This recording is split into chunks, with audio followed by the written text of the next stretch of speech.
Hi there, how you doing? I'm hoping that you've really enjoyed this course up to now, and you've learned quite a bit about brewing and the processes and the ingredients. And we've talked a bit about the culture and the consumption. And what we're going to do is in this particular lesson is we're going to talk through the planning of a brew day from a home brew point of view. So this is very similar to what any brewer will do. Is they'll begin to think about the ingredients they're going to add to their beer, how that's going to affect the flavour, the strength, the color of the beer. I'm going to start to think about how we can go about doing that. Now, firstly, your first step should be to decide on a beer style that you want to achieve. This might be an IPA, it might be a stout, it might be something completely different, and that's fine. It's all about personal preference and personal taste. You are the brewer and you can do whatever you want in that sense. Now, what you should begin to do is start by looking for examples and inspirations. Think about the beers that you like, beers that you've had that you find tasty, and start to think about how you might go about brewing those ones. Now, what I do personally is I rely on Brewdog to help me. Now, Brewdog are a brewery based in Scotland. You've probably heard of them. We've talked about them a little bit in this particular course, a little bit. And they have something called DIY Dog. And DIY Dog essentially can be downloaded, and it's a set of recipes essentially. So here it is. This is the Brewdog back catalogue essentially, and it contains. We just scroll down, as you can see, hundreds and hundreds of recipes for all the beers that you may associate with Brewdog. So just as an example, if we just flick down through to Punk IPA, one that you may have heard of. The recipes set out in a way that is fairly easy to understand. It gives you things like the strength and the bitterness that you're going to be aiming for. It tells you the malt bill, so how much malt you're going to need. And this is for generally a 20-litre batch. And you may decide to go for a smaller batch, and I can talk you through that in a minute. It includes a list of all the hops and when those hops are added. And we'll use this in a minute. It tells you the yeast that is best suited for getting this particular beer off the ground, and then tells you things like the mash temp, and the time, and the fermentation temperature. Sometimes it gives you really handy little brewer's tips as well, so things that will help you to really nail the character of the beer and get it as close to the original as you can. Now, you're never going to get it as good as Brewdog. I'd be amazed if you can, especially in a homebrew setting. Brewdog spend millions and millions of pounds on the best brewers and the best equipment, and they've refined their flavors and their beers for many years. That's why they're so successful at what they do. But it's possible to replicate the beer to an extent from a homebrew setting. I'm going to talk you through how I would go about doing that. I've done quite a few of these now, from scratch, from grain, which you can order from quite a few places. I'm going to talk you through essentially how we go about building this recipe. And I'm going to put the links into the site so that you can click on these links and it takes you straight to these resources. So you don't need to go searching for them too much. If you are interested in brewing your own beer, this document is a really handy document to use. And I would suggest reading it from start to finish, at least for the first couple of pages, because what it'll do is it'll talk you through the principles of brewing. Like we talked about already on this course, you can probably skip through some of this because you hopefully already know it. But where it starts to get useful is where it tells you the kind of equipment that you can use. So you don't necessarily need all of this. There are shortcuts that you can take. But this talks you through some of the kind of bits and pieces that you can do. And a lot of this is really readily available stuff that you can buy in shops every day or order online. And it talks you through that process and it tells you what you need to do if you're going to do this from home. And I've done it with kit costing less than £100. So it's possible to do this. Now, what we're going to do is we're going to start off with a very simple recipe. I'm going to go with something called Indie Pale Ale. And this one I've made myself. I made this a couple of months ago. It didn't necessarily work out exactly like the original. Like we say, you're never going to get it. It's spot on. But it was a really simple recipe that includes some stuff that we can include in our planning for today. So once we've decided on our beer style, what we're going to do at this point is we're going to look for something called a recipe builder. And I use this particular recipe builder here. So this is called Brewer's Friend. Now, Brewer's Friend allows you to sign up. So you can sign up here with a free account. And I would suggest to do so if you're going to save your recipe. Once you've signed up, you can make 5 recipes for free. Don't pay for it. There's no need to pay for it at this stage unless you get really into this and you think it's something that's worth doing. Now, this recipe is going to become the basis of our beer. And this is what we're going to use then if we go on to a brew day. We're going to obviously name our beer. That's quite important. And we're going to call this Science of Brewing Test Beer. And I'm going to change this into metric. So I work in Fahrenheit, kilograms, etc., liters. So it's really important to bear that in mind. And I'm also going to work on a basis of brew in a bag, which is BIAB. Okay, so brew in a bag. If you're not sure what that is, you can Google it or you can check on my blog. And there's pictures of what brew in a bag means. It's just what brew in a bag does is it means we don't have to sparge the grain and the wort to extract all the sugar. We can just go straight from mashing into boiling without that stage. And it saves some time and it allows some level of efficiency. So we're going to go brew in a bag. And I tend to work on a 10-litre brew. So this is 10 litres and we're aiming to put this into the fermenter. And the fermenter is the vessel in which it's going to sit with the yeast for 2 weeks. Now, this little thing here, this will allow us to work out how much water we need to start with at the mash point in order to end up with a 10-litre batch.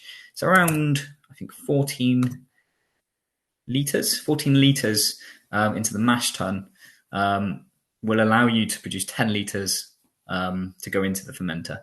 So that's the amount that goes into the boil. Now, obviously, you lose some of the liquor and the wort through the boil because it evaporates away. You don't want to lose too much, but it's important that we do lose some because that gets us to the right ABV, the strength. Now, the style that we're going to go for in this particular case is an IPA. So the IPA just there. And in this particular case, our beer is just a standard IPA in that particular sense. So that only has the American IPA. I think some of the styles sometimes will sit in this pre-2015. So it's an India Pale Ale, and we're going to go for an English IPA. The boil time, we're going to stick at 60 minutes. And this efficiency, now this efficiency relates to the amount of sugar that we get out of the malt. And what we'll do, just to start with, you can play around with the efficiency. It doesn't matter too much at this stage because you're not actually going to brew this necessarily, but I tend to work with a 50% efficiency. And what you might find is that efficiency will change if you ever get into the brewing and you actually do it. All it means is that how much of the sugar is extracted from the grain and how much is left behind. So let's not worry about that too much at the moment.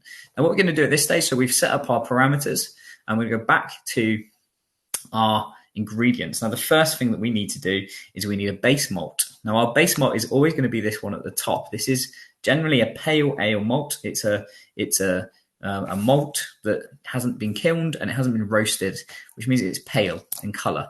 Now, this particular malt is going to become the base of our starch and our enzyme content. So we just type in there pale malt. And we've got a number of ones that we can select from.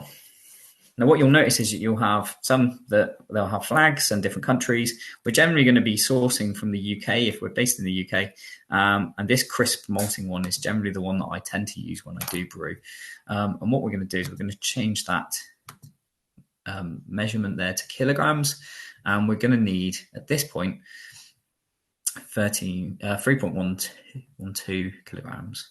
Now, what we need to remember is that this is for a 20-litre brew. So what we're probably going to find is if we put 3.12 kilograms into 10 litres, we're going to end up with probably a stronger brew than we might need to. And you can adjust these numbers in a minute, and we'll talk you through that. But let's just work on the basis of what's on the recipe, even if we're going for a slightly smaller number here. Then we can add a second fermentable. At this point, what we do once we've got the base malts in is we then add any kilned or roasted malts. In this particular case, we do actually have some wheat malt added. Now, wheat malt, again, is generally a pale base malt. What wheat will do is it will just add in some different flavors and some different characteristics to the beer. So add in some wheat malt. we just go with, don't think it matters too much which one you're going to go with at this stage, because you're just going to play around with this. Let's just go with that German wheat malt. What you'll notice is these numbers next to it with a little degree sign and an L. This represents generally the color that you'll get out of the malt. The lower that number, the paler the color. The higher that number, the darker the color.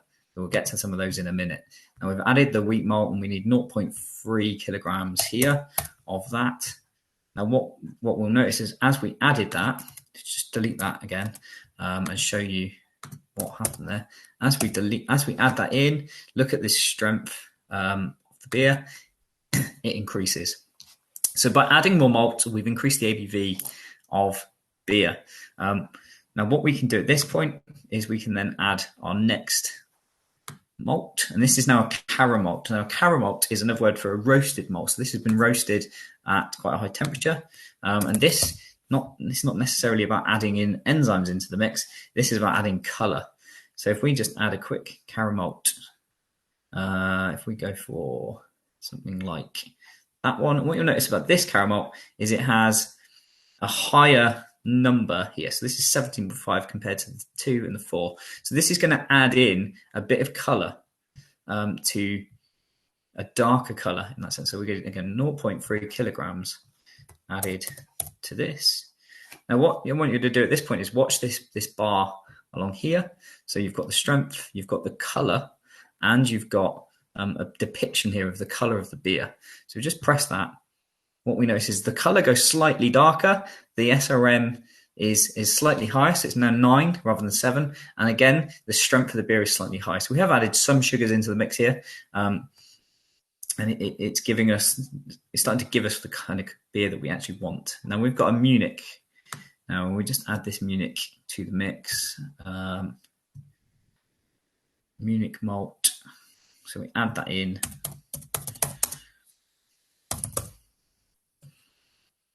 And we'll just take this one as an example. Again, it doesn't matter too much. We're not necessarily going to be sourcing our malt from Finland, but it's just an example. 0.3. And again, if we want to click away, you'll notice, keep an eye on this bar again. And what does this do? Again, this increases the SRM to 10, so it's slightly darker. And we're now at 6.2%. Now, what we'll probably realize is if we go back to the recipe, we're actually at 4.2, what we should be aiming for. Now, what you have to remember is that we're producing a 10-litre batch, whereas this is producing a 20-litre batch. So what you might want to do, if you, for example, change the batch size to 20, what that does is it brings the ABV down. Now, this isn't going to match up necessarily to the recipe because we're not using exactly the same malt as Brewdog in this particular sense. But what we'll do in this case is we'll stick with our 10-litre malt batch, and we want to try and aim for a 4.2 strength. So to do that, what we're going to need to do is reduce down our malt bill a little bit. So if we just reduce this down and perhaps go for something like 2.5 kilograms in here, what this does, so 2.5 kilograms of pale malt has now reduced it to 5%, 5.2%. Again, what I might do here is I might just knock 100 grams off each of these. So these become 0.2. And what we want to do is we just want to try and get as close to that number. Now I'm kind of happy with 0.7, 4.8 as a strength. Got a nice colour to the beer here. It looks very similar to a pale ale, and we've got a good SRM, not too high, it's not too low. So we don't want it to be like a Pilsner, like really pale, but we don't want it to be really dark either.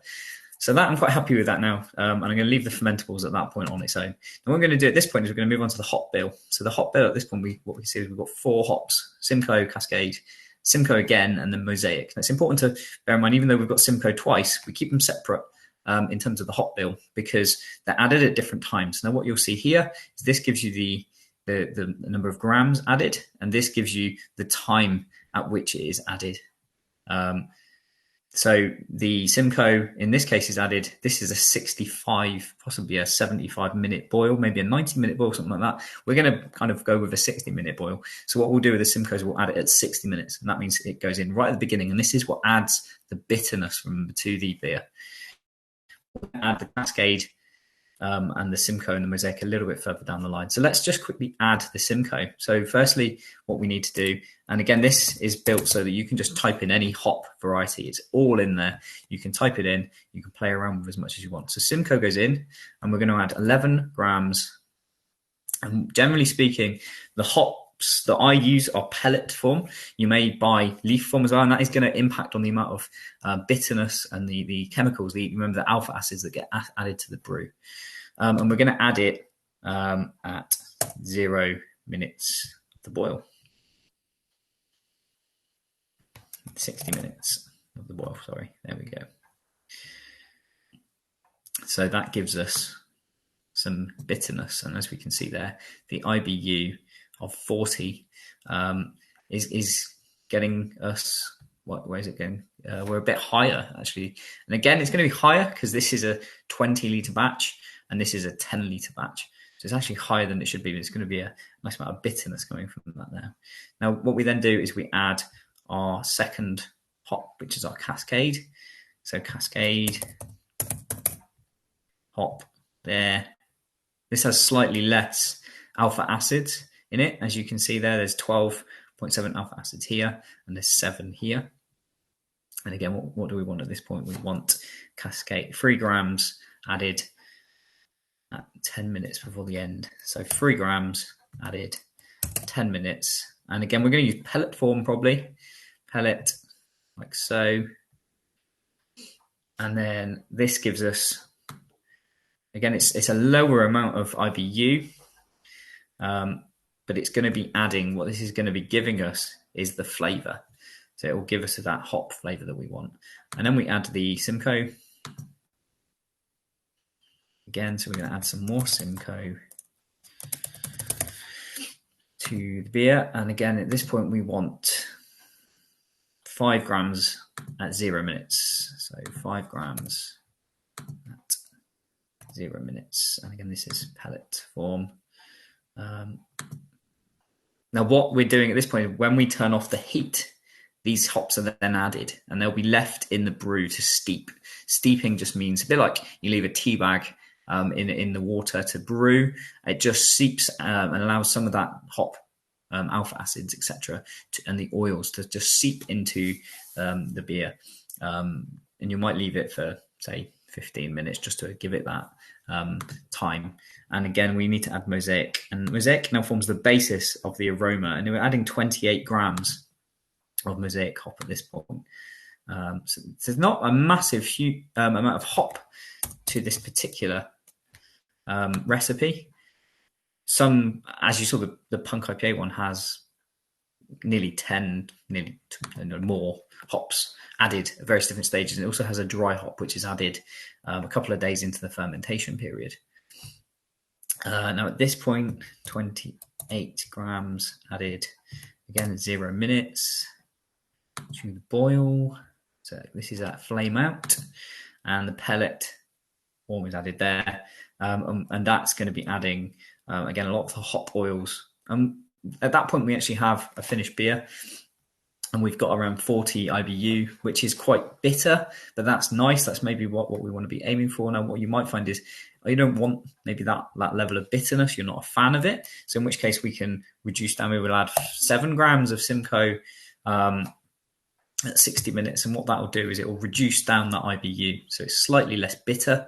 If you really like a bitter beer, then maybe you could add 15 grams of Simcoe, and that raises up that bitterness. And that's how you can manipulate the beer using this particular recipe. Don't feel like you need to stick to this particular recipe here. It's just an example. It gives you just the basis of what you're trying to do. And at that point, you might even decide to do some dry hopping. You can add that onto this. It doesn't necessarily change the bitterness. Remember, the bitterness is all about the hops added at the beginning of the boil. So you're not going to change that number there unless you're adding closer to the beginning of the boil rather than at the end, or if you're doing it dry hop.